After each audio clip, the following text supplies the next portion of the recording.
Սևամորթ կանայք հիփ-հոփ ժանրում երկար ժամանակ պայքարել են իրենց ձայնը հաստատելու համար մի ինդուստրիայում, որտեղ գերիշխել են տղամարդիկ։ 1980-ից 90-ականներին рэփերներին միացել են կին рэփերներ,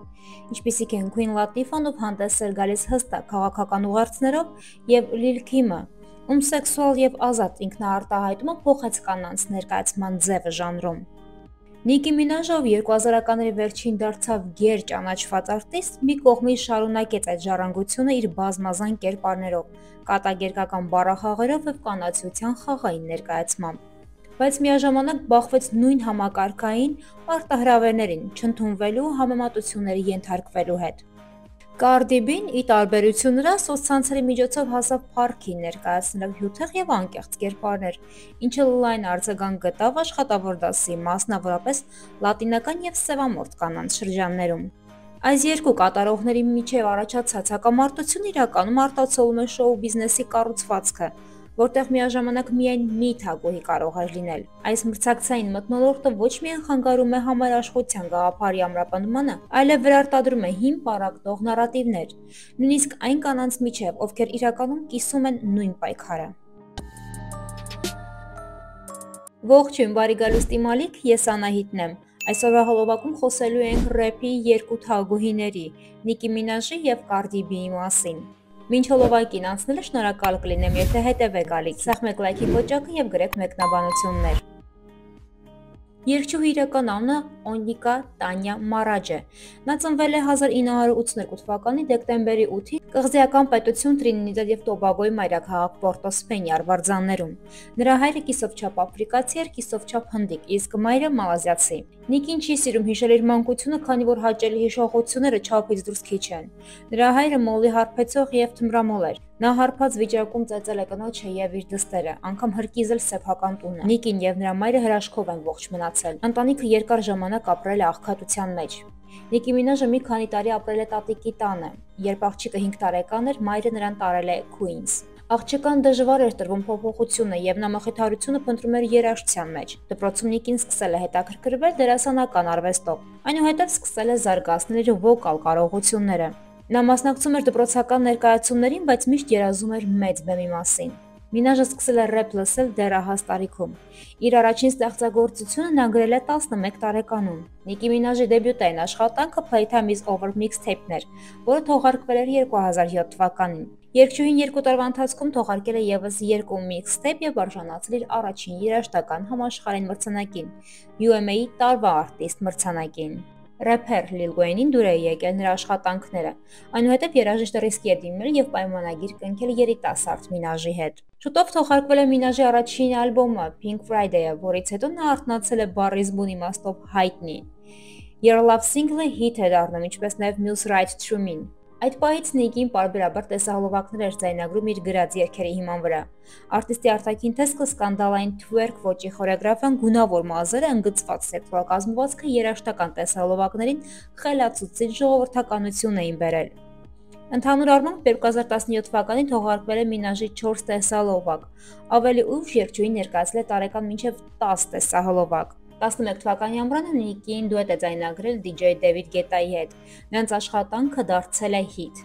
Ընդհանուր առմամբ Նիկի Մինաժը թողարկել է 5 ստուդիական ալբոմ, 1 վերաթողարկված ալբոմ, 3 mixtape եւ 3 համագործակցային ալբոմներ, ինչպես նաեւ բազմաթիվ սինգլեր եւ համագործակցային երգեր։ Նրա երգացանկը ներառում է ավելի քան 200 երգ։ Նա համագործակցել է տասնյակ արտիստների հետ թողարկելով հիթեր եւ տեսահոլովակներ։ Drake-ի, Lil Wayne-ի, Ice Spice-ի, Jessie-J, Justin Bieber-ի, Ariana Grande-ի, Madonna-ի, Meghan Trainor-ի, Rihanna-ի, Beyoncé-ի, Avril Lavigne-ի, Taylor Swift-ի, անգամ Doja Cat-ի հետ։ Նիկի Մինաժը միակ րեփ կատարողն է, ում հրավիրել են Grammy-ին ելույթ ունենալու։ 54-րդ տարողության ժամանակ նա կատարել է Roman Holiday հիթը։ Սա հեղինակավոր միջոցառման պատմության մեջ առաջին անգամ էր։ 2017 թվականի գարնանը երգչուհին թողարկել է Swalla երգի տեսահոլովակը Jason Derulo'ի հետ եւ մասնակցել Katy Perry-ի Swish Swish single-ի ստեղծմանը։ Նիկի Մինաժը իր ուժերը փորձել է նաև կինոյում։ 14 թվականին Նիկին նկարահանվել է «Այլ կինը» կատակերգության մեջ, որտեղ գլխավոր դերում հանդես է եկել Քեմերոն Դիասը։ Երգչուհին կատարել է քարտուղարուհու Լիդիայի դերը։ 2016 թվականին Մինաժը նկարահանվել է որպես դերասանուհի Բարբերշոփ 3 ֆիլմում, չնայած փոքրիկ դերին հանդիսատեսը բարձր է գնահատել երգչուհու վարպետությունը։ Քանի որ ձայնը Մինաժի գլխավոր պրոֆեսիոնալ գործիքն է, զարմանալի չէ, որ արտիստը զբաղվել է նաև մուլտերի ձայնակցմամբ։ The Angry Birds Movie 2-ում նա ձայնակցել է Պինկիի կերպարը։ Oh, there we go. It's like a ship in the night. No rudder, no purpose, no... Նիկի Մինաժի արտաքին ոճը նույնպես տպավորիչ է, որքան երաժշտությունը։ Վառ գույներ, էքստրավագանտ հանդերձանքներ, վարտի մահարդարում, գույնզգույն կեղծամներ։ Նրա հագուստի ոճը հաճախ հիշեցնում է մանգայի կամ անիմեի հերոսների։ Մինաժի անձնական կյանքը ևս գունեղ է։ Նիկին երկար տարիներ հարաբերությունների մեջ է եղել рэփեր Սպարի Սամուելսի հետ։ Նրանք սկսել են հանդիպել 2003 թվականին եւ բաժանվել են 14 թվականին։ Նիկին ասել է, որ Սամուելսը առաջարկել ամուսնանալ, սակայն նա մերժել է։ 15 թվականի սկզբին Նիկին սկսել է հանդիպել рэփեր Միք Միլի հետ։ Նրանց հարաբերությունները տևել են մինչև 2017-ի հունվարը։ Նիկի Մինաժը եւ Դրեյքը երկար տարիներ պահպանել են ընկերական հարաբերություններ, սակայն նրանք երբեք պաշտոնապես չեն հաստատել, որ սիրային կապ են ունեցել։ 2018 թվականին Նիկին սկսել է հանդիպել իր մանկության ընկեր Քենեթ Փեթի հետ։ Նրանք ամուսնացել են 19 թվականին։ Նրանց որդին ծնվել է 2020-ի սեպտեմբերի 30-ին։ Քենեթ Փեթին ունի քրեական անցյալ։ 95 թվականին նա դատապարտվել է 16-ամյա աղջկա նկատմամբ սեռական բռնության փորձի համար։ Նա նաև դատապարտվել է սպանության համար։ Մինչ անդրադառնալը Քարդի Բիի կյանքին կարող եք մեկնաբանությունների բաժնում գրել, թե Նիկի Մինաժի որ ստեղծագործություններն եք ավելի շատ սիրում։ Իսկ հիմա եկեք անցնենք հոլովակի երկրորդ հերոսուհուն, ով рэփի թագուհու Նիկի Մինաժի համար մեկ մրցակիցն է բառիս բուն իմաստով։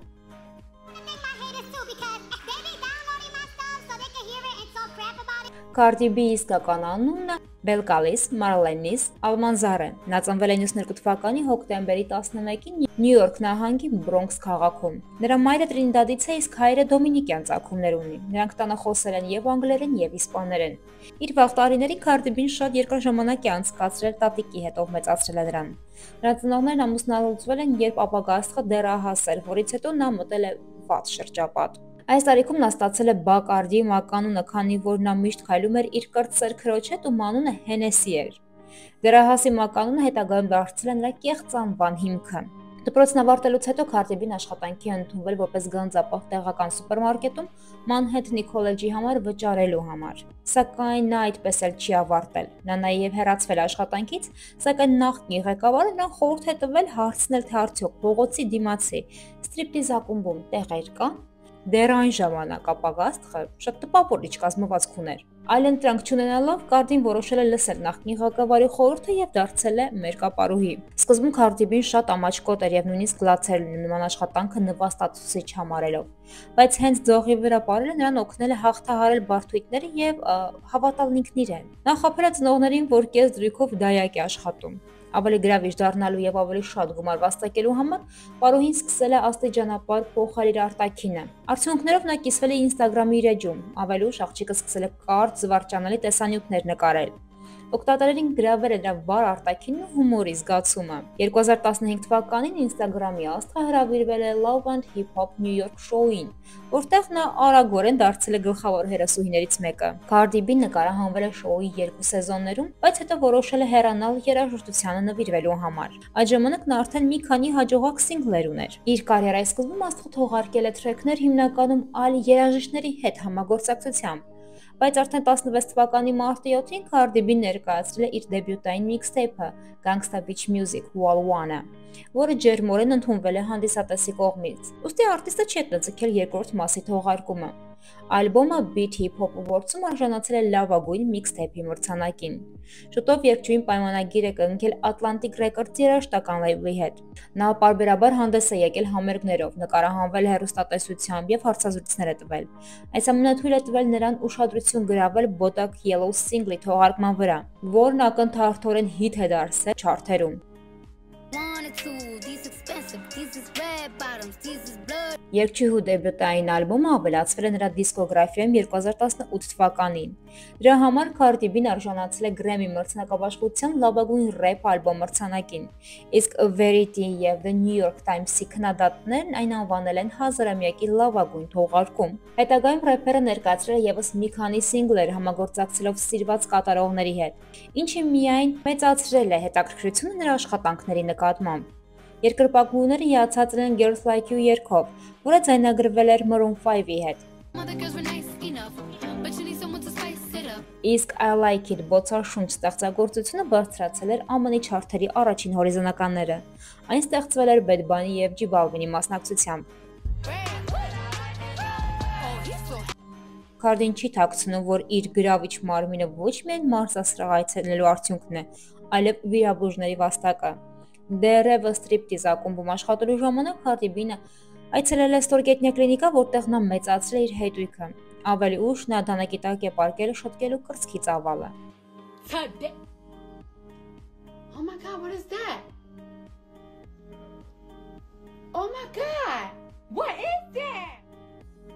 Cardi B-ի ոճը, դիմահարդարումը և դերը նորաձևության մեջ աչքի են ընկնում համարձակությամբ, ինքնատիպությամբ և անզիջում ինքնարտահայտմամբ։ Cardi-ն հաճախ ընտրում է աչքի ընկնող գույներ, անհավանական կտրվածքներ, գունավոր կեղծամներ։ Նմանություն տեսնում եք, չէ՞ նրա և Նիկի Մինաժի միջև։ Անգամ նրանց մանկությունն է մի փոքր նման իրար։ Սակայն ի տարբերություն Մինաժի, Cardi-ի հետ ցանկանում են համագործակցել համաշխարհային ճանաչում ունեցող բրենդներ, ինչպիսիք են Chanel, Balenciaga, Mugler, Schiaparelli։ Cardi-ն անգամ եղել է մոդել Balenciaga-ի ցուցադրության ժամանակ Լոս Անջելեսում։ Cardi-ն նաև համացանցի ամենազվարճալի սելեբրիթին է։ I'm not domestic, okay? This is why God bless me. You know what I'm saying? This is why God blessed me and made me rich and famous. Նրա ուղիղ հեռարձակումները բաժանվում են կտորների և տարածում համացանցում, ինչպես նաև նրա հարցազրույցները։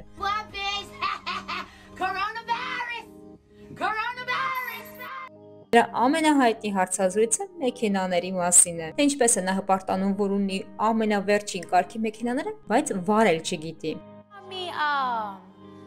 A Porsche truck, which no, not a Porsche truck, my bad. Oh, you see, I'm still drunk probably. A Lamborghini truck. A Lamborghini truck? Yes. You don't, as I recall, you don't know how to drive. No, and? Cardi B անձնական կյանքը այդքան էլ հարուստ չէ։ Հայտնի է հատկապես նրա հարաբերությունները рэփեր Offset-ի հետ, ով Migos խմբի անդամ է։ Offset-ը Cardi B-ի գլխավոր զուգընկերն է։ Զույգը ամուսնացել է 17 թվականին գաղտնի արարողության ժամանակ։